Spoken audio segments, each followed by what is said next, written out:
लूका की इंजील 19वां बाब पहली आयत से 5वीं आयत तक। यीशु ज़कई के घर में कैसे गया? यीशु मसीह ने ज़कई से कहा मुझे तेरे घर में जाना जरूर है। लेकिन देखते हैं क्या ऐसा हुआ कि यीशु हजारों लोगों को छोड़कर ज़कई के घर में चला गया। यीशु ने कहा ये मेरे साथ हजारों की भीड़ है, लेकिन मुझे इनके साथ नहीं, मुझे तेरे घर में जाना, मैं तेरे घर में जाना चाहता हूं। क्या राज है इस बात के अंदर? क्या ऐसा करने की जरूरत है कि यीशु सारे शहर को छोड़े और वो पहले बरकत देने के लिए आपके घर को सिलेक्ट करे? आम नहीं बात, खास बात है। अगर आप ऐसा मान रखो तो आप आज चुने गए बरकत पाने के लिए, लेकिन आपको ऐसा फील करने की, महसूस करने और अमान रखने की जरूरत होती है कि अगर ये बात यीशु ज़कई से कह सकता है तो मैं ज़कई वाला काम करके यीशु को अपनी तरफ भी तवज्जो करवा सकता हूं। मैं ज़कई की तरह कुछ करके कि यीशु ज़कई को कहता है कि मुझे तेरे घर जाना जरूर है, मैं भी ऐसा करूंगा कि यीशु मुझे कहे मुझे तेरे घर में जाना जरूर है। यीशु कहता है मुझे तेरे घर में जाना जरूर है। ज़कई मैं तेरे घर में जाना चाहता हूं। आज हम सब ज़कई की तरह खड़े हैं, हम एक भीड़ की सूरत में हैं। पढ़ेंगे इसको। वो यरू में दाखिल होकर जा रहा था और देखो ज़कई नाम एक आदमी था जो मसूल लेने वालों का सरदार और दौलतमंद था। वो यीशु को देखने की कोशिश करता था कि कौन सा है, लेकिन भीड़ के सबब से देख ना सकता था, इसलिए कि उसका कद छोटा था। पास उसे देखने के लिए आगे दौड़कर एक गूलर के पेड़ पर चढ़ गया, क्योंकि वो उसी राह से जाने को था। जब यीशु उस जगह पहुंचा तो ऊपर निगाह करके उससे कहा, ऐ ज़कई जल्द उतर आ, क्योंकि आज मुझे तेरे घर रहना जरूर है। आमीन। आज मुझे तेरे घर रहना, जोर से बोलो आमीन। मुझे तेरे घर में रहना जरूर है। खुदा के कलाम में लिखा 5वीं आयत, ज़कई जल्द नीचे उतर आ, क्योंकि आज मुझे तेरे घर रहना जरूर है। खुदा ने कहा मुझे रहना ही तेरे घर है। आज मैं तेरे घर में जा रहा हूं और मैं तेरे घर में रहूंगा। और यहां पर यीशु रहता है, वहां पर ही बरकत रहती है। यहां पर यीशु होता है, वहां पर ही कामयाबी होती है। यहां पर यीशु होता है, वहां पर ही उसकी कुदरत, उसका मस्सा, उसकी हजूरी, उसकी शिफा जो है वहां पर ही काम करती है। और बाइबल बयान करती है जब यीशु यरूशलेम में दाखिल होकर जा रहा था तो देखो ज़कई नाम एक आदमी था जो मसूल लेने वालों का सरदार और दौलतमंद था। पहली बात ज़कई का तारफ है। ज़कई कैसा बंदा था? ज़कई मसूल लेने वालों का सरदार था। उस दौर में जो मसूल लेने वाले लोग होते थे उनको इस्राएली लोग नापाक समझते थे, उनको बहुत बड़ा गुनाहगार समझते थे। मसूल लेने वालों से इस्राएली लोग जो थे वो हाथ मलाना भी नापाक करार देते थे, इनसे हाथ भी टच नहीं किया जा सकता। कहते थे ये नापाक लोग हैं। क्यों? क्योंकि ये अपनी कौम से, अपने लोगों से पैसा लेकर ये रोम की हुकूमत को देते हैं, इसलिए वो उनको कहते थे ये रॉन्ग है, ये गलत है, टैक्स तो खुदा को देना चाहिए और ये पैसा वसूल करके ये तो रोम की हुकूमत को दे रहे हैं, इसलिए वो इनको गलत करार देते थे। और ये बंदा कौन था? ये बंदा मसूल लेने वालों का सरदार था। ये मसूल लेता था, मसूल लेने वालों का सरदार था और ये नापाक और गुनाहगार गिना जाता था। लोगों के देखने में ये बंदा बुरा था, पापी था, जो भी कह लो वही था। लेकिन क्या था ये मसूल लेने वालों का सरदार। दुनियावी लिहाज से ये बंदा कामयाब है। क्या है ये? सरदार है। बोलना क्या है? सरदार है। बड़े दूर तक इसके तल्लक थे, पूरा शहर इलाका इसको जानता था, बड़ी इसकी इज्जत थी दुनियावी लिहाज में। दुनियावी तौर पर इसका एक म्यार, एक मकाम था, बड़े बड़े अफसर इसको जानते थे। ये बड़ी चौकियों पर इंचार्ज था, एक चौकी नहीं, पूरे शहर का ठेका इसके पास था। सरदार था सारी चौकियों का। हर रोज हजारों लाखों रुपया इसके पास आता है। बहुत ज्यादा दौलतमंद है, पैसे की आमदोरफ्त है, तल्लक है, इज्जत है, लोग जानते हैं, मशहूर है बंदा। हर एक दुनिया की बरकत इसके पास है। जो दुनिया में चाहिए, हमें मशहूर होना है, हमें बड़े बड़े आदमियों से तल्लक रखना है, हमारी वाकफी होनी चाहिए, पैसा होना चाहिए, सब कुछ इसके पास है। लेकिन सब कुछ होते हुए भी, ये इसके अंदर एक खूबी है, ये अपने अंदर सब कुछ होते हुए भी वो तसल्ली फील नहीं कर रहा। ये अपने अंदर चाहता है कुछ और भी होना चाहिए। ये अक्लमंद लोग, आज लोगों को नौकरी मिल जाए, कहते होने दुआ की लोड़ है। आज लोगों को पैसा मिल जाए, कोई ऐसी बरकत मिल जाए, थोड़ा सा को फंक्शन आए, कहते हुण सारा कुछ तो हो गया है, हुण सानू दूर दूर यीशु के पीछे दौड़न दी की जरूरत, नौकरी पैसा सब कुछ है। लेकिन क्या है इसके अंदर एक फिर भी एक तड़प है, कहता सब कुछ है लेकिन यीशु तो नहीं है ना। एक बात है, सब कुछ है, मैं मशहूर हूं, तल्लक बन गए, मैंने एमपीए के वाकफ हो गया और मेरी मशहूरी है, पैसा दौलत सब आ गया, लेकिन अभी भी एक चीज है जो वो ढूंढ रहा है हर रोज। क्या ढूंढता है? कि मैंने यीशु को देखना है। एक तड़प उसके अंदर है। आज थोड़े से वसाइल आ जाए, संडे की छुट्टी भी हो, क्योंकि हम पैसा है कोल, घर डिशा पकड़ियां एतवार नूं, अच्छे अच्छे खाने पकने ने, एक छुट्टी आई है, कहते आज हम इंजॉय करेंगे, रहन दो चर्च आज आप फलानी डिश पकावांगे। पैसा जो आ गया है आज लोग भूल जाते हैं। लेकिन क्या है, सब कुछ होने के बावजूद इसके अंदर एक तड़प है। और यह खास बात है, आपके पास दुनिया की सारी चीजें भी हों, आपको फिर भी यीशु के पास जाने की जरूरत है, आपको फिर भी यीशु के पीछे दौड़ने की जरूरत है। आपको फिर भी चाहिए कि यीशु का मस्सा हजूरी मेरे अंदर किस कदर है, किस कदर मुझे उसके आगे झुकना है। सारा कुछ होते हुए भी ये यीशु को देखने का ख्वाहिशमंद है, यीशु से मिलने का ख्वाहिशमंद है। आज बड़े से लोग, जो मैंने कहा कितने लोग जिनके घर में यीशु आया, तो चंद लोग थे जिनके हाथ हैं, और बाकी लोग अगर यीशु आपके घर में नहीं आया, आपका अमान, तो आपने क्या किया कि यीशु आपके घर में आ जाए? अगर यीशु आपकी जिंदगी में नहीं, तो आपने क्या किया, आपने क्या एक्शन लिया कि यीशु मेरे घर में भी आए? अगर लोगों को आप पुरमसा देख रहे हो, लोगों को गैर ज़बानें बोलते हुए और पाकरू से भरे हुए, नेमतों से भरे हुए, कलाम की गवाही देते हुए, मनादी से भरे हुए, खुदा के काम का बोझ रखते हुए आप देख रहे हो, आपके अंदर वो बोझ नहीं, वो मस्सा नहीं, वो कुदरत नहीं, तो आपने क्या किया उसके लिए कि आप भी उस मस्सा से भर जाओ, आप भी उस कलाम से भर जाओ, आप भी उस हजूरी से भर जाओ? कभी शायद हमने कुछ नहीं किया। हम सिर्फ देखकर मुस्कुराना पसंद करते हैं कि ये बंदा वाकई भर गया है, ये मस्से में असलेन हो रहा है, गैर ज़बानें बोल रहा है, ये कर रहा है, लेकिन हम खुद उन चीज़ों को अपने अंदर लेने के लिए कुछ भी करते नहीं है। ये बंदे के पास सब कुछ है, लेकिन कहता है यीशु भी तो मेरे साथ होना चाहिए। और इस बात ने क्या किया, सब कुछ है लेकिन एक खुला है इसके अंदर कि यीशु नहीं है।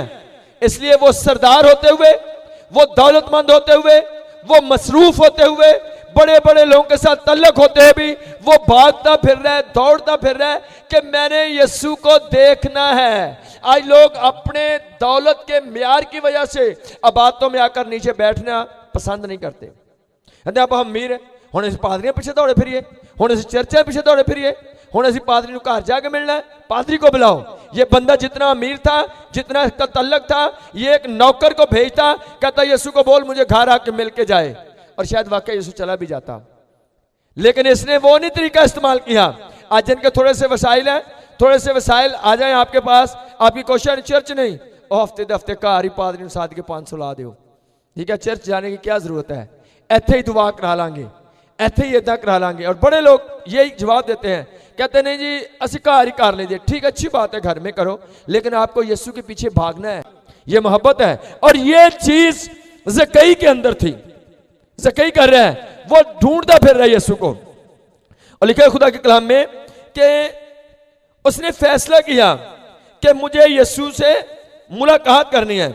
लिखा है तीसरी आयत, वो यीशु को देखने की कोशिश करता था। तीसरी आयत क्या है, वो यीशु को, उसकी कोशिश क्या है कि मैंने यीशु को करीब से देखना है, मैंने यीशु को करीब से देखना है, ये कोशिश है उसकी कोशिश नहीं चलो हुण ते 15 चौकियां अगले जिले का भी ठेका लैने लई है, अभी तो मेरे पास 20 लाख है, 40 लाख के लिए कोई और मंसूबा, पैसा है तो यीशु को क्या करना है।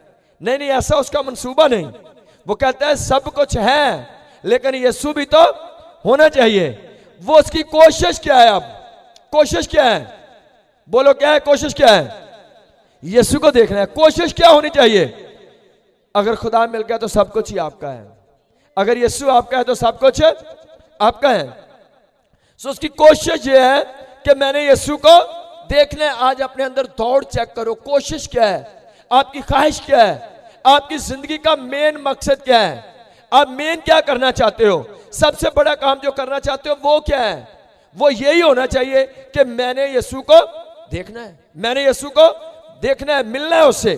और लिखा है वो यीशु को देखने की कोशिश सुस्ती से नहीं, कैसे कर रहा था, कोशिश कर रहा है, वो दौड़ लगा रहा है, वो हर एक मुमकिन से बढ़कर कर रहा है कि मैं यीशु को देख सकूं। जैसे ही उसने कोशिश शुरू की कि मैंने यीशु को देखना है, एकदम से रुकावटें खड़ी हो गई। जब उसने मंसूबा बनाया कि मैंने यीशु को देखना है, जब वो देखने के लिए चला तो बहुत सारी रुकावटें आ गई उसके आगे। क्या रुकावटें, पढ़ेंगे, पढ़े तीसरी आयत, पढ़े पूरी आयत, सुनना गौर से। रुकावटें उसके आगे जो आई जिसकी वजह से वो यीशु को देख नहीं सकता था।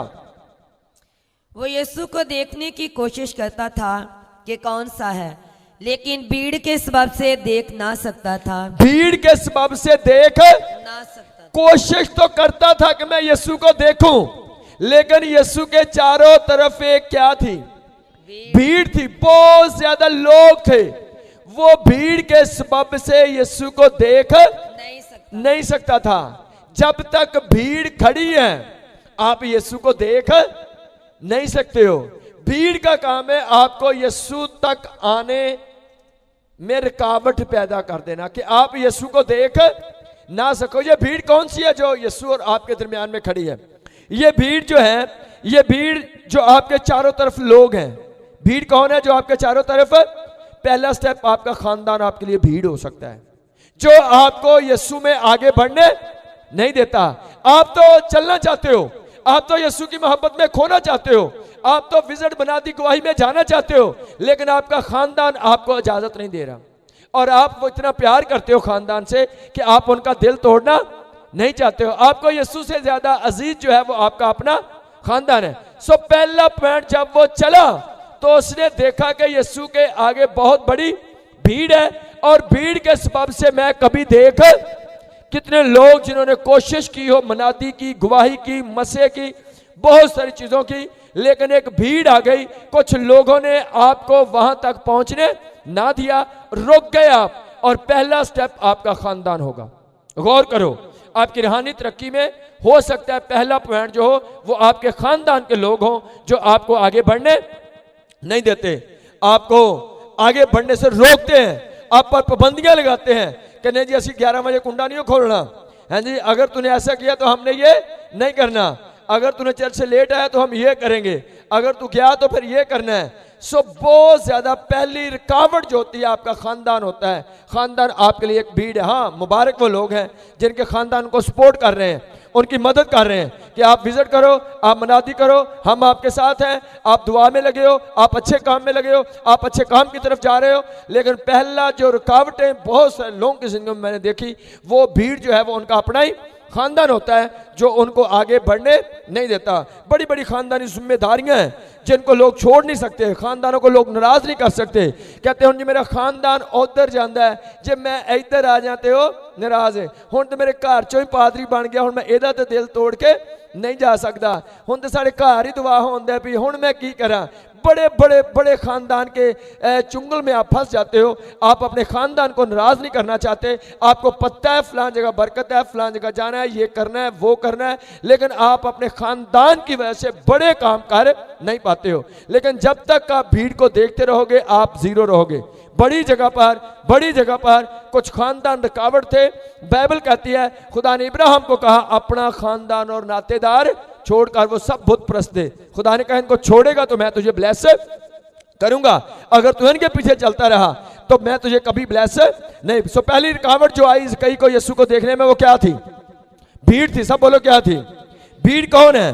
भीड़ पहली बात आपके चारों तरफ के लोग, और उन चारों तरफ के लोगों में से पहला पॉइंट आपका खानदान, जिसने इतनी जिम्मेदारियां आप पर डाली और आप वाकई खानदान के एक बंदे को भी नाराज नहीं करना चाहते हो कि कोई कहना जी नहीं फिर आता नहीं तो फिर नाराज हो जाना है। लेकिन अगर आप खुदा से प्यार करते हो, दुनिया छोड़ जाए आपको, दुनिया आपके खिलाफ हो जाए, लेकिन यीशु को कभी ना छोड़ो। आपने यीशु के लिए सब कुछ करने के लिए तैयार रहना। सो उसने देखी पहली बात आपका खानदान हो सकता है, नंबर 2 आपका फिरका हो सकता है। ਕਹੋ ਜੀ ਕਲਾਮ ਤੇ ਉੱਥੇ ਵਾਕਈ ਬਹੁਤ ਚੰਗਾ ਹੈ, पर साड़ी मिशन हुण आया, मिशन वाले नाराज हो जाते हैं, तो आप मिशन को सर पर बैठा लो, यीशु को छोड़ दो। हाँ जी, साडा फिरका है, बड़े सारे लोगों के लिए भीड़ जो है वो उनका फिरका, उनकी मिशन है। कहते हैं साडा पादरी नाराज होता है जी अगर असं इदा करिए तो आप पादरी को सर पे बैठा लो, आप यीशु को छोड़ दो। फिरका लेते हैं, फिरका रुकावट है। क्या फिरका है? फिरका यही है। क्या मसीहत है? खुदा का कलाम सुनो, उस पर अमल करो। बाइबल कहती है इस किताब को पढ़ने वाला, सुनने वाला, इस पर अमल करने वाले मुबारक है। फिरका कहां से आ गया है? मसीहत कोई फिरका नहीं है, मसीहत खुदा की मोहब्बत है। आपको बाइबल पढ़ना, सुनना और उस पर अमल करना है तो आप मसीही हो। अगर आप ये नहीं करते, आपका फिरका कोई भी है, फिरका मिशन कभी कभी आपको रोकती है यीशु के जलाल में। तू उथे लिल करन दे आसा, साडी मिशन जिद्दां दवा हुंदी है, अच्छा चल रहन देने। सो लोग मिशनों को, फिरकों को, ये फिरका आपकी रुकावट है, ये फिरका क्या है? आपकी भीड़ है जो आपको आगे बढ़ने से रोकती है। फिरके साढ़े फिरके गैर जुबान नहीं बोलते, ये फिरके की जुबान है। ये तो बाइबल में कसम लिखा जब रूह कुद्स तुम पर नाज़िल होगा तुम कुव्वत पाओगे, और लिखा जब रूह कुद्स नाज़िल हुआ वो सब तरह तरह की जुबानें बोलने लगे। फिरका कहां से आ गया? लोग फिरकों की वजह से बपतिस्मा लेते, तौबा नहीं करते। फिरका क्या है? बाइबल है आपकी निजात। आपके खानदान, आपके फिरके जो हैं, ये आपके लिए भीड़ है जो आपको आगे बढ़ने से रोकते हैं। बड़े लोग इन वजह से, इनकी वजह से बड़े सारे लोग दोस्तों को राजी करने की खातिर गलत जगहों पर जाते हैं। कहते हैं मेरा बेली, मेरी सहेली, मेरा फलाना ये अब उधर जाता है, अगर मैं ऐसा करूं तो फिर वो नाराज हो जाते हैं, मैं तो उनके लिए ऐसा कर रहा था। कोई आपका दोस्त नहीं सिवाय यीशु के। बड़े सारे लोग राजी करते दूसरों को, वो आपकी दोस्तियां, वो आपको यीशु में आगे बढ़ने से रोक रही हैं। दुनियावी मेहरबानियां आपकी रुकावट है। कहते जी वो फिरके वाले ने ना मैनू रुपया 10,000 दिता सी, हुण मैं उन्हां नू किद्दां छड्ड सकना है। आपकी कीमत 10,000 है। आपकी कीमत कितनी है? कहते मैनू मकान देना, आपकी कीमत कितनी है? आपने अपनी कीमत लगा ली है कि जी मैनू आप दुनियावी मेहरबानियों की वजह से लोग यीशु को कबूल है। कहते हो वो मेरे काम आता है, उससे मुझे काम पड़ता है, वो मेरी जरूरत पूरा करता है। ये आपके लिए रुकावटें हैं। जब वो बड़ा, पहली बात भीड़ आ गई दरमियान में, भीड़ की वजह से वो वाकई देख नहीं सकता था। आज भीड़ जो है वो आपको यीशु में आगे बढ़ने से रोक रही है। आपके रिश्तेदार, आपकी दोस्तियां, आपके फिरके और बहुत सारी चीजें हैं। बड़े सारे लोग केड़े चर्च जाते तो राशन मिलता है, राशन वाले पादरी आपकी रुकावट है। कहते जाना तो उधर सी पर आज ना इतने राशन वंडन लगे ने हैं, हम उनको नाराज नहीं कर सकते, महीने बाद देंगे ने जी सानू वो, हैं जी। तो आप लालची हो गए हो, लालची हो गए हो। आप यीशु को भूल गए, आपने अपनी कीमत लगा ली 1,000 रुपये का राशन। आप अरबों रुपए के हो, आप 1,00,000 1,000 के नहीं हो। यीशु ने आपको अपने हाथों से बनाया है, आप कीमती हो। सब बोलो क्या हो आप अपनी कीमत ना लगाओ, आपकी कीमत यीशु ने अदा कर दी है, यीशु ने आपको आजाद किया है। आप राशनों पर, रिश्तेदारों के पीछे नहीं, सबसे पहला काम यीशु को देखने के लिए रेडी होना है। अगर आप भीड़ में फंस गए हो तो आप कभी कामयाब नहीं हो सकते हो। आपको पहली बात जो उसको रोका गया वो कौन सी रोकने वाली चीज थी? भीड़ थी। बोलना क्या थी? भीड़। पढ़ने तीसरी आयत को दोबारा से पढ़ो, गौर से सुने।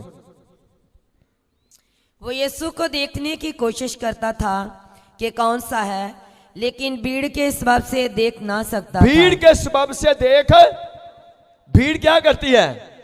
अगर आज आपका वो लेवल नहीं तो कागज पर नोट करना आपकी रुकावटें जिनकी वजह से आप आगे नहीं बढ़ सके। कुछ लोग अपने शोहर पर इल्जाम, कुछ बीवी पर, कुछ भाई पर, कोई देर जेठ, किससे? तो ज्यादा रुकावटों की वजह आपका अपना खानदान होगा, ज्यादा रुकावटों की वजह आपकी अपने ही मसले होंगे। आपने फिरकों को सीरियस लिया, आपने इन चीजों को सीरियस लेकर, भीड़ को, लोगों को सीरियस लेकर आप उस लेवल पर नहीं आ सके। अगर आप इन चीजों को भूल जाओ कि भीड़ मुझे रोक नहीं सकती, मुझे भीड़ को क्रॉस करना है, मुझे इन चीजों को क्रॉस करना है, तो आप वाकई यीशु को देख, उसने देखा कि ये भीड़ तो मुझे आगे बढ़ने नहीं देगी, ये भीड़ तो मुझे आगे बढ़ने नहीं देगी। अब मुझे क्या करना है? इस भीड़ से बाहर जाना है, इस भीड़ को मुझे छोड़ना है।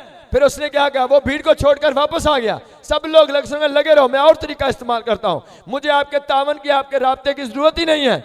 मैंने तो यीशु को देखना है, बस एक मिशन है मेरा मिशन एक है, मैंने यीशु से मुलाकात करनी है। जो लोग खुदा से प्यार करते हो, आपका मिशन एक, सिर्फ मैंने यीशु से मिलना है, बस एक चीज आपको चाहिए। और जिसके अंदर जज्बा है, कोई भीड़ उसको रोक नहीं सकती है। ये बुज़दिल लोग जो किसी के कहने पर रुक गए, वो लोग ही लालची थे, इसलिए जिधर से ऑफर मिली गए। वो लोग ही दुनिया को प्यार करने वाले थे। भाई ने रोका, माँ ने रोका, बाप ने रोका, रुक गए। वो लोग ही ऐसे थे। लेकिन जो खड़े हैं, खुदा की मोहब्बत से भरे हुए हैं, उनको कोई भीड़ नहीं रोक सकती है। सो जब रोका भी गया तो क्या किया उसने? हाँ जी, आगे पढ़े। बस उसे देखने के लिए आगे दौड़कर एक गूलर के पेड़ पर चढ़ गया। देखने के लिए क्या किया उसने? गूलर के दौड़ लगाई। सब बोलो, क्या किया? दौड़ लगाई। उसको देखने के लिए उसने भीड़ को देखा और वो दौड़ लगाई यीशु के भी। हाँ जी, देखो, इस सियाना बेना बंदा दौड़ा ही जानते हो बाजार च, अच्छा लगता है। आज पैसे वाले लोगों को तुरने का एक स्टाइल होता है, चलने का एक, दो बार ये थोड़ा इंज कमीज फिर थोड़ा इंज करके फिर तुरना है, क्योंकि हमारी पर्सनैलिटी है। लेकिन ये अमीर बंदा है, लेकिन यीशु की खातर बाजारों में क्या कर रहा है? दौड़ रहा है। पूछते होंगे लोग, हाँ क्यों है सरदार साहब? कहता नहीं, आज आम नहीं, आज खास बंदे से, वो मेरा भी सरदार है, इसलिए मैं उसकी खातर आज दौड़ सकता हूं। बाजारों में दौड़ रहा है। सब बोलो, क्या कर रहे हैं? कभी आने लगे लेट हो चर्च होते, तेज तेज तुरे हो वो लोग, वो क्यों है? नहीं मैं बस लेट हो गया, मैं जा रहे हैं। कितने लोग ऐसे, कोई ऐसे गवाही, तेज तेज लोग हैरान हो, इतनी स्पीड किधर है? नहीं, यीशु की मुलाकात है, उधर जा रहे हैं। सो बाइबल में लिखा, वो क्या कर रहे हैं? वो दौड़ रहे हैं। दौड़ लगाई उसने, और दौड़कर उसने मुआयना किया कि मैं और क्या तरीका इस्तेमाल कर सकता हूं। रुकावटें आ जाए, हार के बैठ नहीं जाना। रुकावटें आ जाए, छोड़ नहीं देना काम, करते रहना। भीड़ ने रोका, वो रुका नहीं, दौड़ा और एक गूलर के पेड़ पर एक दरख्त था, वो दौड़कर उस दरख्त पर चढ़ गया। वो जानता था यीशु ने यहां से गुजरना है, वो यीशु की राह से वाकिफ था। आज लोग यीशु के रास्ते से वाकिफ नहीं। रास्ता बाइबल बताती है किधर से यीशु ने गुजरना है। यीशु के आने का, जाने का रास्ता क्या है, तरीका क्या है? आपको यीशु के रास्ते का पता होना चाहिए कि यीशु यहां से जाएगा, मुझे यहां पर खड़े होना है ताकि वाकई वो मुझे ब्लेस कर सके। सो वो एक गूलर के पेड़ पर चढ़ गया। उसका कद छोटा था, उसके लिए दरख्त पर चढ़ना मुश्किल काम था। छोटे कद वाला बंदा दरख्त पर चढ़ेगा तो खूनी खेल है, मौत वाक़या हो सकती है। बड़े बंदे दियां लम्मियां बावां होंदियां, और टैन पा चढ़ गया। छोटे बंदे दियां बावां भी छोटियां, ना तो जफा पा सके, ना बेचारा लमक सके, लेकिन फिर भी उसने खूनी खेल खेला। उसने कहा, जो भी हो जाए, मुझे क्या करना है? दरख्त पर चढ़ना ही चढ़ना है। अगर मैं इस दरख्त पर चढ़ जाऊं तो फिर मैं यीशु को देख सकूंगा। अगर मैं इस दरख्त पर ना चढ़ सका तो यीशु को और तो फिर कोई तरीका ऐसा रह ही नहीं गया कि मैं देख सकूं। उसका लास्ट चांस है कि कुछ भी हो, मुझे इस दरख्त पर, क्योंकि यीशु को सिर्फ मैं यहां से देख सकता हूं, वरना भीड़ मुझे कभी आगे जाने। भुल जाओ कदी ताड़े माँ बाप तुहानू निजात पाउण देने, ताड़े भैन भरा, ताड़े दोस्त, ताड़े रिश्तेदार, ये भुल जाओ। जो करना आपने अपनी जान पे करना है। कोई आपको निजात में आगे बढ़ने में सपोर्ट नहीं करेगा। अबलीस लोगों में समा के आपको रोक तो सकता है, लेकिन आपको सपोर्ट नहीं करने देगा। बाइबल में लिखा है, उसके दुश्मन उसके, सारे बोलो, उसके दुश्मन उसके घर ही के लोग होंगे। आज कितने लोग निजात के दायरे से बाहर हैं अपनी फैमिलियों की वजह से। कहते मेरा अब्बा नाराज हो गया, पादरी ना होना, असी तो न जा सकते। तो आपका अब्बा नाराज हुआ, आप तो नाराज नहीं हो। आपको क्या प्रॉब्लम है? आपने तो खुदा के पास आना है, खुदा के घर में खुदा का कलाम सुनना है। नहीं जी मेरी अम्मी ने ऐदा नहीं किया, मैं नहीं। सो बड़े सारे लोग, बाइबल कहती है उसके दुश्मन उसके घर ही के लोग होंगे। सो वो क्या किया उसने? वो एक दरख्त देखा और वो कहता है मुझे इस दरख्त पर चढ़ना है। दरख्त एक आगे आता है। हर वो रास्ता जब आप यीशु को देखने वाले होते हो, रुकावटें आती हैं, लेकिन एक दरख्त भी होता है, अगर आप उस पर चढ़ जाओ तो आप यीशु को देख सकते हो। लेकिन अगर आप उस दरख्त को भी मिस कर दो तो फिर आप जिंदगी में कभी यीशु को देख नहीं सकते हो। एक गूलर का पेड़ आता है हर रास्ते पर, बोलना है, हर रास्ते पर एक गूलर का पेड़ आता है। अगर तो कोई चढ़ने के लिए रेडी हो जाए तो वो यीशु को देख सकेगा। लेकिन अगर वो कहे नहीं मेरा कद छोटा है और मैं इस पर चढ़ नहीं सकता, तो फिर वो कभी यीशु को भी देख नहीं सकता। अगर तो कलीसिया गूलर के पेड़ पर चढ़ने के लिए रेडी हो जाए तो यीशु का दीदार है। फिर यीशु ने कब उसे कहा कि मुझे आज तेरे घर जाना। जब वो दरख्त के खतरनाक टहनी पर, बेशक वो मोटा टहना हो या वो एक टहनी पर आगे बढ़कर बैठा हुआ जो टूट सकती है, गिर सकती है, बाइबल कहती जान देने तक भी वफादार है, तो मैं तुझे जिंदगी का ताज दूंगा। यीशु ने देखा ये बंदा जान देने तक भी, इसे कोई डर नहीं, मैं गिर जाऊंगा, टांग टूटेगी, बाजू टूटेगा, वो एक बात जानता है, मुझे यीशु से मिलना है। और जब वो चढ़ा, उसका कद छोटा था और गूलर का पेड़ बड़ा है। आज हर किसी के सामने आपका कद छोटा है, लेकिन गूलर का पेड़ क्या है? वो छोटा कद क्या है जो आपको गूलर के पेड़ पर चढ़ने नहीं देता? हो सकता है आप नपाड़ हो, आप पढ़े नहीं, तो आप ये कहकर अपने आप को बिठा देते हो घर में, नहीं जी मैं थोड़ा पढ़िया ही नहीं, मैं कितना गवाही दे सकना है, मैंने तो बाइबल नहीं पढ़नी होती, मैं कितना विजिट कर सकना है, मुझे तो बाइबल नहीं पढ़ने आती, मैं कैसे गीत याद कर सकता हूँ, मैं कैसे किसी को बता सकता हूँ। ये जो आप पढ़ लिख नहीं सके, इसका मतलब आप कभी कभी ये समझते हो कि मेरा कद जो है वो छोटा है, मैं ये काम कर नहीं सकता। कद छोटा भी है, फिर भी वो क्या हुआ, फिर भी वो जब कोशिश की वो चढ़ ही गया था।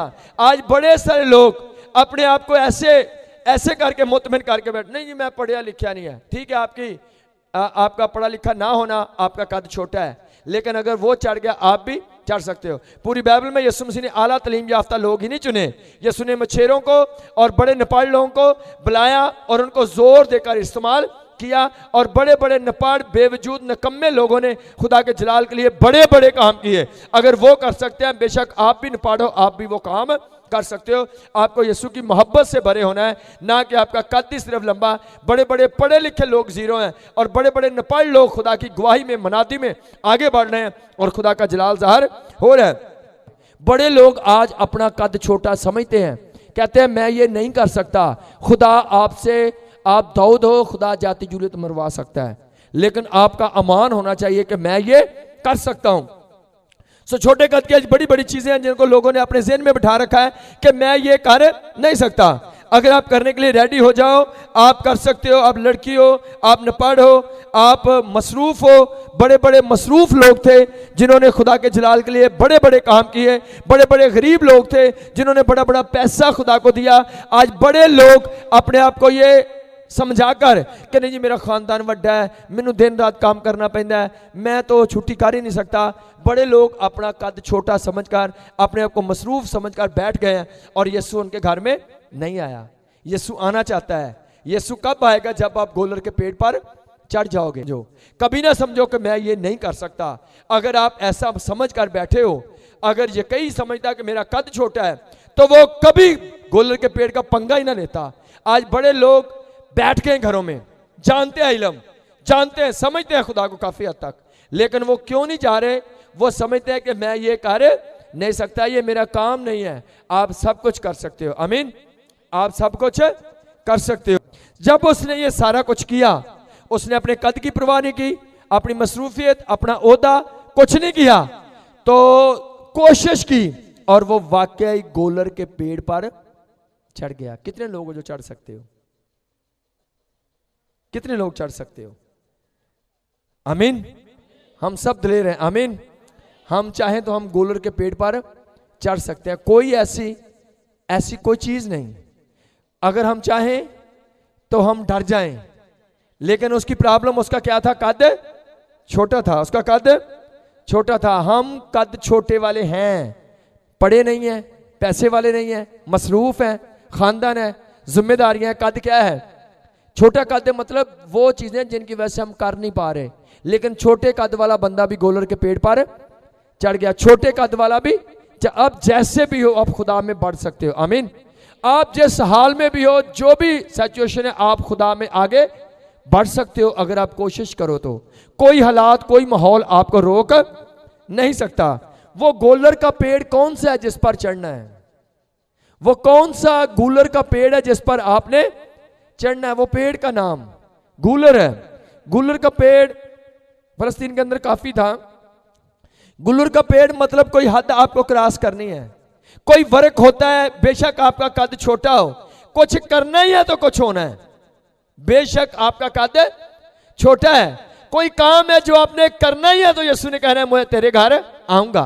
कद छोटा है, अगर वो गूलर के पेड़ पर चढ़ता है तो फिर ही ऐसा होना है कि यीशु कहेगा तू जिद नीचे उतरा, मुझे तेरे घर। अगर आप गरीब हो, आप फिर भी दाई की दे रहे हो, आप गरीब हो, आप फिर भी फंड दे रहे हो, आप बहुत नौकरी वाले हो, आप संडे को वाकई टाइम पर आ रहे हो, ये काम देखकर कहेगा खुदा कि वाकई मुझे तेरे घर जाना जरूर है, तू तो वाकई वफादार है।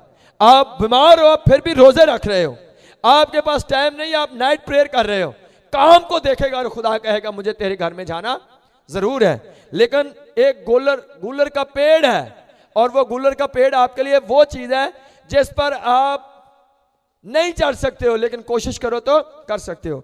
वो आपका गूलर का पेड़ आपकी तौबा हो सकता है। आप तौबा नहीं कर सकते, आप कहते हैं मेरा कारोबार ही इतना झूठ तो अलावा चलता ही नहीं जी, तो ये आपका गूलर का पेड़ है। अगर आप चाहो तो इसको झूठ को छोड़ सकते हो। अगर आप बोझदिल हो जाओ तो कहो जी मेरा कद छोटा है, मैं इतने चढ़ नहीं सकता, आपका गूलर जो है वो आपकी तौबा ही हो सकता है। आप ये सोचकर तौबा नहीं कर रहे कि मैं इस पर पूरा नहीं, तो आपका गूलर का पेड़ जो है वो आपका बपतिस्मा हो सकता है। आप सालों से चर्च आते हो, आपने तौबा की, बपतिस्मे की तालीम पाई, आपने बपतिस्मा नहीं लिया, वो आपका गूलर का पेड़ है। बपतिस्मा आपका क्या है? गूलर का, जिस पर आपको चढ़ना है। जब आप चढ़ जाओगे, आप कर लोगे, खुदा आपको बुलाएगा कि मुझे तेरे घर जाना जरूर है।